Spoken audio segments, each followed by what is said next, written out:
Hello student, welcome to my YouTube channel Rohit Academy. Student, आज हम इस वीडियो में आप लोगों को क्लास 12 का सब्जेक्ट आप लोग का है बायोलॉजी, यानी कि कक्षा 12 का आप लोग का विषय है जीव विज्ञान है। क्या है? जीव विज्ञान है। जैसा कि आप लोग जानते होंगे 3 मार्च को आप लोगों का ये पेपर है। किसका? बायोलॉजी का पेपर है। उसका ये वायरल पेपर आप लोगों का 70 में 70 नंबर बिल्कुल कंप्लीट निचोड़ तरीके से इस वीडियो में समझाएंगे, आप लोग को बताएंगे। 3 मार्च को यहीं से आप लोग का बहुत सारे क्वेश्चन देखने को मिलेगा। आप लोग को बता दे रहे हैं, ये आप लोग अच्छे तरीके से जरूर तैयार कर लीजिएगा। सीधा वही हम बताते हैं जो आप लोग का बोर्ड एग्जाम में फंसता है। ये आप लोग का 2025 का 3 मार्च के लिए बिल्कुल खास वीडियो होने वाला है। ठीक है बाबू, आप लोग का 70 में 70 नंबर कंप्लीट हम लोग निचोड़ तरीके से बताएंगे ना, आप लोग को समझाएंगे। ठीक है, बहुविकल्पीय प्रश्न यहाँ से हमारा स्टार्ट होता है। जैसा कि आप लोग जानते होंगे बायोलॉजी में आप लोग का 4 MCQ पूछा जाएगा, जिसमें पहला MCQ क्या पूछा गया है कि बैक्टीरिया द्वारा किण्वित फूले आटे का उभरा हुआ रूप कौन सी गैस बनाने का कारण होता है। हमें यह बताना है। तो CO2 यानी कि कार्बन डाइऑक्साइड का कारण होता है, जो कि हमारा बी वाला ऑप्शन इसका राइट हो जाएगा। फिर दूसरा वाला क्वेश्चन देगा, किसने पुष्टि की है कि DNA एक आनुवांशिक पदार्थ है। हमें यह बताना है। तो हार्शेज व चेज ने, यानी कि इनका शॉर्टकट नाम क्या होता है, हार्शे व चेज, इतना जानना चाहिए बस। DNA की पुष्टि इन्होंने ही की थी कि एक पदार्थ है, आनुवांशिक पदार्थ है। बी वाला ऑप्शन हमारा सही हो जाएगा। फिर अगला क्वेश्चन गा वाला दिया गया है कि घास परिवार में बीज पत्र को क्या कहते हैं। घास परिवार में बीज पत्र को क्या कहते हैं? परसलक कहते हैं, जो कि हमारा ए वाला ऑप्शन राइट है। आप लोग को जानकारी के लिए बता दे रहे हैं बाबू, इसलिए बार बता रहे हैं कि इसमें 70 में 70 नंबर आप लोग का 3 मार्च का जो पेपर होने वाला है, यहीं से आप लोग को सभी क्वेश्चन देखने को मिलेगा। तो अच्छे तरीके से जरूर आप लोग को साथ में तैयार करते चलिएगा। और घा वाला क्वेश्चन दिया गया कि क्रोमोसोमीय यानी कि गुणसूत्रीय विकार का उदाहरण है। क्या होता है गुणसूत्रीय विकार का उदाहरण? क्या होता है बाबू? टर्नर सिंड्रोम होता है। क्या होता है? टर्नर सिंड्रोम होता है, जो कि ए वाला ऑप्शन हमारा इसका राइट हो जाएगा। ठीक है, फिर आप लोग का यहाँ पर 4 नंबर लिख करके बेल कंप्लीट हो गया। फिर आगे क्वेश्चन आते हैं और आप लोग को अच्छे तरीके से समझाते हैं, आप लोग को बताते हैं। निश्चित पर्सन, यहाँ से आप लोग को एक एक नंबर का क्वेश्चन, प्रत्येक क्वेश्चन का राइट आंसर देने पर 1 नंबर दिया जाएगा। जिसमें दूसरा का वाला पूछा गया, यानी कि निश्चित क्वेश्चन आप लोग का पहला जो दिया गया कि स्त्री केसर जायांग का नामांकित चित्र बनाए, यानी कि स्त्री केसर आप लोग का जायांग का नामांकित चित्र बनाना है। तो यहाँ पर डायग्राम आप लोग को सामने है, आप लोग इसको समझ सकते हैं। देखिए यहाँ पर जो बना है प्रागनली बना है, फिर उसके बाद आप लोग का यहाँ पर प्रतिव्यासांक बना है, फिर ध्रुवीय केंद्र बना है, फिर उसके बाद अंडकोश का बना है, फिर सहायक कोश का बना है। इस प्रकार से आप लोग का ये 1 नंबर लिख करके बेल कंप्लीट हो जाएगा। सभी क्वेश्चन का आंसर आप लोग को इस वीडियो में अच्छे तरीके से बताएंगे ना, आप लोग को समझाएंगे। ये बिल्कुल वायरल पेपर है, न्यू पेपर है। आप लोग को इसको दिमाग में जरूर फीड कर लेना है। ठीक, अच्छे तरीके से इसको पढ़ भी लेना है और याद भी कर लेना है। अगला क्वेश्चन पर आते हैं। अगला क्वेश्चन आप लोग का दिया गया है, खावाला की नाइट्रोजन स्थिरीकरण करने वाले 2 सूक्ष्म जीवों के नाम लिखिए। तो इसके 2 सूक्ष्म जीव निम्नलिखित हैं। पहला क्या होता है? एजोबैक्टर होता है, एजोटोबैक्टर होता है। और जो दूसरा होता है क्या होता है? क्लोस्ट्रिडियम होता है, यानी कि क्लोस्ट्रिडियम होता है, जो कि हमारा कौन सा, ये क्या हो जाएगा? दूसरा वाला ऑप्शन हमारा इसका राइट हो जाएगा। फिर गा वाला क्वेश्चन दिया गया कि विषम युग्मकता क्या है, यानी कि विषम युग्मकता क्या है, हमें यह बताना है। इसका आंसर क्या लिखिएगा कि जब नर एक, इसका आंसर क्या हो जाएगा समझ लीजिए अच्छे तरीके से। जब नर एवं मादा, यानी कि जब स्त्री और पुरुष युग्मक असमान होते हैं। क्या होता है? असमान होते हैं, यानी कि इक्वल नहीं होते हैं। ठीक है, इन्हें विषम युग्मक कहते हैं, और तथा इस गुण को विषम युग्मकता भी कहते हैं। इस प्रकार से ये वाला 1 नंबर लिख करके बेल कंप्लीट हो जाएगा। फिर दूसरा क्वेश्चन देख लेते हैं, यानी कि अगला क्वेश्चन घा वाला देख लेते हैं कि सेल विद्युत कण संचालन यानी कि इलेक्ट्रोफोरेसिस क्या है, यानी कि इलेक्ट्रोफोरेसिस क्या है, हमें ये बताना है। तो इसका आंसर भी आप लोग को बता देते हैं, आप लोग को समझा देते हैं। सभी मोस्ट इंपॉर्टेंट क्वेश्चन और रिपीटेड क्वेश्चन इसमें शामिल किए गए हैं। ठीक है, देखिए क्या दिया गया है, इसका परिभाषा लिखेगा। प्रतिबंधन एंडोन्यूक्लियस द्वारा DNA को काटने के फलस्वरूप इसका विखंडन होता है, और DNA को खंडों में पृथक करने की प्रक्रिया को जल विद्युत का संचालन कहा जाता है। इस प्रकार से ये वाला लिख करके आप लोग का क्या 1 नंबर इसमें भी कंप्लीट हो जाएगा। फिर अगला क्वेश्चन दिया गया, एक अनुवांशिकता रूपांतरित पौधों के नाम लिखिए। तो एक अनुवांशिकता रूपांतरित पौधे का क्या होता है? BT कपास होता है। क्या होता है? BT कपास, ऐसे लिख दीजिएगा आप लोग। इसी प्रकार से, इस प्रकार से लिख दीजिएगा। ये वाला भी आंसर लिख करके 1 नंबर कंप्लीट हो जाएगा। फिर अगला क्वेश्चन देखिए 5 नंबर यहाँ पर कंप्लीट, ये वाला भी हो गया। फिर अगला क्वेश्चन आप लोग का क्या आएगा? अति लघुत्तरीय क्वेश्चन आएगा। क्या आ जाएगा? अति लघुत्तरीय क्वेश्चन। ये वाला भी 1 ही नंबर का रहेगा, जिसमें आप लोग का पूछा गया का वाला, इसमें क्वेश्चन पूछा गया, यानी कि थर्ड का वाला क्वेश्चन पूछा गया क्या कि जैव विविधता को क्षति दो का मुख्य क्षति जैव विविधता की क्षति के दो मुख्य कारण क्या है, यानी कि हमें क्या है ये बताना है। तो इसका आंसर क्या लिखिएगा, जैव विविधता, यानी कि आप लोग को इसका परिभाषा क्या बताना है, जैव विविधता क्या होता है इसको पहले बता देना, फिर दो मुख्य कारण क्या उसको बता देते हैं। देखिए क्या है कि पादपों, जंतुओं एवं सूक्ष्म जीवों के विभिन्न जातियों का पाया जाना जैव विविधता कहलाता है। क्या कहलाता है, जैव विविधता कहलाता है। और इसका परिभाषा क्या लिखिएगा, इसका कारण क्या है, इसको पहुंचने के छत के आवासीय छत का विखंडन होना और अतिदोहन होना। ये आप लोग का 1 नंबर लिख करके वेल कंप्लीट हो जाएगा। खा वाला क्वेश्चन दिया गया कि ये वाला आंसर आप लोग का लिख करके कंप्लीट हो जाएगा। फिर अगला क्वेश्चन देखिए क्या दिया गया है कि परजीवी जंतुओं पर उदाहरणों की सहित संक्षिप्त टिप्पणी लिखिए, यानी कि उदाहरणों सहित आप लोग को संक्षिप्त टिप्पणी लिखना। तो परजीवी जंतु पर आप लोग को टिप्पणी लिख करके बता देते हैं, आप लोग को समझा देते हैं। क्या है इसका परिभाषा, देखिए कि वह जीव जो किसी अन्य जीव पर आश्रित होते हैं, यानी कि निर्भर होते हैं, परजीवी जंतु कहलाते हैं। परजीवी जीव क्या होते हैं, जो अपने परपोषी पर कुछ समय और समस्त जीव जीवन यापन करते हैं, जैसे कि जोंक होता है, फीटा क्रीम होता है। उदाहरण भी आप लोग का लिख करके कंप्लीट हो जाएगा। फिर अगला क्वेश्चन दिया गया, सूक्ष्म जीवों से प्राप्त होने वाले 2 अम्लों के बारे में बताइए। तो सूक्ष्म जीवों के अम्लों के बारे में लैक्टिक एसिड होता है और एटिक एसिड होता है। ठीक है, बस इतना लिख दीजिएगा बाबू। लघुत्तरीय क्वेश्चन है, कोई बात नहीं, आप लोग को इतना लिखना है, ज़्यादा डिटेल में नहीं लिखना है, जितना क्वेश्चन पूछा जाता है उतना ही लिखना है। ठीक है, और आप लोग अगर डिटेल में जानकारी है तो आप लोग के सामने तो है ही इतना। फिर अगला क्वेश्चन देगा, परागकण क्या है, इसका नामांकित चित्र बनाए, यानी कि इसका नामांकित चित्र बनाना है।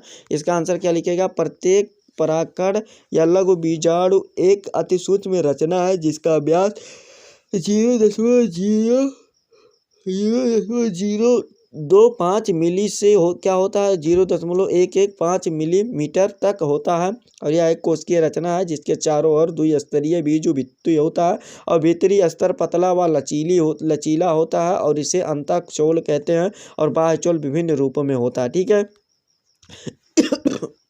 यहाँ पर राजधानी है और यहाँ पर केंद्र की है।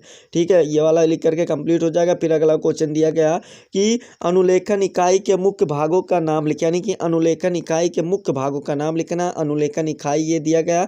अनुलेखन इकाई के 3 मुख्य भाग होते हैं, क्या होता है, उन्नायक होता है, संरचनात्मक होता है, समापन होता है। ठीक है, भागों के नाम लिखना, इसके बारे में भी आप लोग को जानकारी आगे लिखा गया है। ठीक है, आप लोग इसको तैयार कर लीजिएगा। लघुत्तरीय क्वेश्चन यहाँ से हमारा स्टार्ट होता है, जिसमें से आप लोग का चौथा क्वेश्चन दिया गया, बीज क्या है, यानी कि जो सीड होता है वो क्या होता है, और किसी एक बीज की संरचना का वर्णन कीजिए। तो इसका भी आंसर आप लोग को बता देते हैं, आप लोग को समझा देते हैं। क्या है, देखिए समझिएगा कि निषेचन के पश्चात, यानी कि निषेचन के बाद अंडाशय यानी कि ओवरी में अनेक परिवर्तन होते हैं और इन परिवर्तनों के फलस्वरूप भ्रूण, पोष, भ्रूण, अंडाशय, बीजांड आदि रचनाओं का विकास होता है और इन परिवर्तनों और विकास के बाद परिपक्व बीजांड बनता है और जिसे क्या कहते हैं, बीज कहते हैं, यानी कि सीड कहते हैं। ये डिफिनेशन हो जाएगा। फिर आप लोग का अलग अलग नामांकित चित्र यहाँ पर बना गया है और आप लोग का ये वाला भी आप लोग का 2 से 3 नंबर कंप्लीट हो जाएगा। ठीक है, फिर अगला क्वेश्चन खा वाला दिया गया कि निम्नलिखित पर संचित टिप्पणी के साभोजता दिया गया और अंतर जातीय परिजीवता दिया गया। साभोजता पर आप लोग को समझा देते हैं, इसका क्या परिभाषा होगा। देखिए कि 2 जीव जातियों में एक ऐसा सहजीवन जिसमें एक जाति को दूसरी से लाभ हो लेकिन दूसरी को पहली से ना कोई लाभ हो ना कोई हानि हो, वही साभोजता कहलाता है। उदाहरण के तौर पर क्या हो जाएगा, सर्क एक रेमोरा मछली अथवा क्या हो जाएगा, साधु केकड़ा एवं सी एमेन हो जाएगा। ठीक है, अगला दिया गया है क्या, अब दूसरा दिया गया है कि आप लोगों का यहाँ पर दूसरा हेडिंग दिया गया है कि अंतर जातीय परिजीवता क्या होता है, कि इसका परिभाषा क्या हो जाएगा। या एक प्रकार की पारस्परिक क्रिया होती है जिसमें एक जीव हानि होती है और दूसरे जीव को ना तो हानि होती है ना ही लाभ होता है, क्या होता है, अंतर जातीय कहलाता है। ये वाला भी आप लोगों का 3 नंबर लिख करके कंप्लीट हो जाएगा। अगला क्वेश्चन गा वाला बाबू दिया गया, मेंडल कौन थे, उनके वंशागत नियमों को आप लोगों को लिखिए, यानी कि उनके वंशागत नियमों को सिर्फ लिखना है, ये नहीं आप लोग का उनके नियमों की भी व्याख्या कर दे, ऐसा नहीं करना है। ठीक है, आप लोग इसको भी समझा देते। देखिए मेंडल कौन थे, मेंडल प्रथम अनुवांशिक विद थे, यानी कि क्या थे, अनुवांशिक दाता भी कह सकते हैं, अनुवांशिकी दाता भी थे। ठीक है, फिर इन्हें अनुवांशिकी के जनक के रूप में जाना जाता, आगे भी बता दिया कि जनक के रूप में जाना जाता। इन्होंने वंशागत के मूल नियम बना करके आनुवांशिकी की नींव डाली, यानी कि नींव को डाले थे। ठीक है, इसके मेंडल के वंशागत के नियम क्या क्या है? 3 नियम है, प्रभावता का नियम है, पृथक्करण का नियम है और स्वतंत्र बाउंड का नियम है। ये आप लोग का लिख करके 3 नंबर इसमें भी कंप्लीट हो जाएगा। और फिर अगला क्वेश्चन दिया गया, सह प्रतिरक्षा से आप क्या समझते हैं? सहज प्रतिरक्षा में कितने प्रकार के रोध होते हैं, हमें ये बताना। तो सहज प्रतिरक्षा का परिभाषा देखिए यहाँ पर है कि या प्राकृतिक और जन्मजात होती हैं, या किसी रोग विशेष शरीर की सुरक्षा नहीं होती है, और यह सभी प्रकार के रोगों की सामना करने की क्षमता होती है और सभी रोगों के लिए समान होती है। आप लोग का यहाँ पर लिख सकते हैं पॉइंट वाइज ये कि भौतिक अवरोध और शारीरिक मार्ग के अवरोध करती है, यानी कि इसके, और फिर कारकी मार्ग में अवरोध करती है, कोशिकीय अवरोध करती है और साइटोकाइन अवरोध करती है। ठीक है, ये वाला लिख करके कंप्लीट हो जाएगा। फिर अगला क्वेश्चन दिया गया, क्या यहाँ पर समझिएगा कि न्यूक्लियोसोम का सचित्र वर्णन कीजिए, यानी कि न्यूक्लियोसोम का सचित्र वर्णन करना है।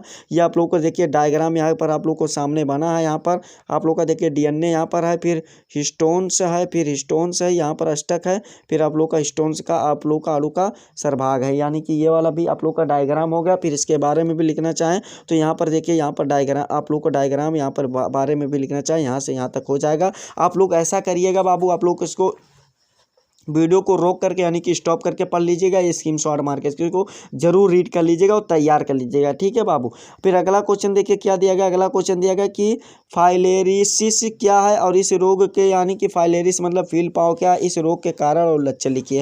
यानी कि फील पाव जो होता है, ठीक है, हाथी पाव भी कह सकते हैं, इसका क्या होता है फील पाव, कि यह रोग क्या दिया गया, बुचेरियन रिया और वेंक्रोफाइटी निमोडन द्वारा होता है और यह कृमि लसका वाहिनियों में रहता है। वयस्क क्रीम सजीव और मृत दोनों ही स्थिति में रोग उत्पन्न करते हैं और जीवित अवस्था में खुजली पैदा करते हैं और हानिकारक उपाचयी पदार्थों का संचय करता है। इसके फलस्वरूप लसका वाहिनियों को एंडोथीलियल क्या होता है, उपकला कोशिकाओं को विभाजित होकर के वाहिनियों के गुहा को बंद कर देती है और इसके फलस्वरूप बुखार आता है और यकृत पलिहा अंडकोश में क्या होता है, पैर आदि सूजन जाते हैं और इस रोग को फील पाँव कहते हैं। और यह रोग एडीज या क्या होते हैं, क्यूलेक्स मच्छर के काटने से फैलता है। ये वाला लिख करके बाबू कंप्लीट हो जाएगा। फिर अगला दिया गया प्रतिबंधन एंजाइम क्या है या कितने प्रकार के होते हैं, चर्चा कीजिए। इसको भी आप लोग को बता देते हैं, आप लोग को समझा देते हैं क्या है प्रतिबंधन एंजाइम, कि जीवाणु ई कोलाई से वर्ष 1963 में 2 एंजाइम पृथक किए गए जो ई कोलाई में जीवाणु भोजी को वृद्धि को रोक देते हैं और इनमें एक डीएनए से मेथिल समूह को जोड़ता है जबकि दूसरा डीएनए को काटता है। डीएनए को काटने वाला एंजाइम को प्रतिबंधन एंडोन्यूक्लियोज कहते हैं। और फिर आगे क्या लिखिएगा कि विषाणुओं के डीएनए के काटने वाले एंजाइम को निम्न कारणों यानी कि रिस्ट्रिक्शन एंडोन्यूक्लियोज यानी कि वही प्रतिबंधन एंडोन्यूक्लियोज नाम दिया गया। और इनके आप लोगों को देखिए क्या दिया गया कि डिक्टेशन इसलिए क्योंकि वह एक विषाणुओं को डीएनए को काट करके क्या करता है, इनकी वृद्धि और इनका गुणन रोकता है। ठीक है, और न्यूक्लियोज इसलिए नाम दिया गया क्योंकि यह डीएनए को विघटन करते हैं और एंडोन्यूक्लियोज इसलिए नाम दिया गया क्योंकि यह नाभिकीय अम्ल को सिरों की और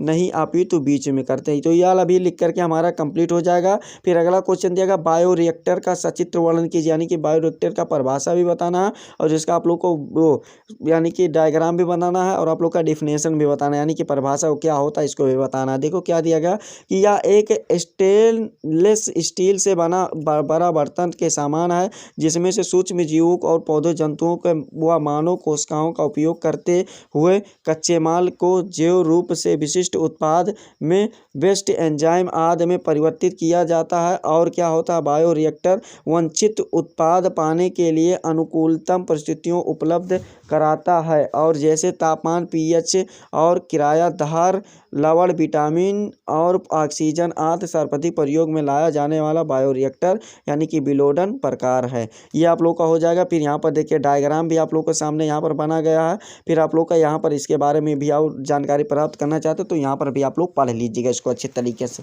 ठीक है, बताना हमारा काम है और आप लोग को रीड करना और तैयार करना आप लोग का काम है बाबू। फिर अगला क्वेश्चन क्या दिया गया, पराग कोश के अनुप्रस्थ काट का नामांकित चित्र बनाइए, यानी कि नामांकित चित्र यहाँ पर देखिए आप लोग को डायग्राम आप लोग को सामने बना है, यही आप लोग का डायग्राम बनाना है, ठीक है, और नाम भी लिख देना। तो ये वाला भी कंप्लीट हो जाएगा। फिर अगला क्वेश्चन दिया गया थैलेसीमिया रोग पर संचित टिप्पणी लिखिए। तो ये वाला भी वैसे खासकर इंपॉर्टेंट है नहीं, लेकिन बता देते हैं। तो ये वाला भी आप लोग स्क्रीन पर दिखा दे रहे हैं, इसको भी स्क्रीनशॉट आप लोग मार लीजिएगा अच्छे तरीके से।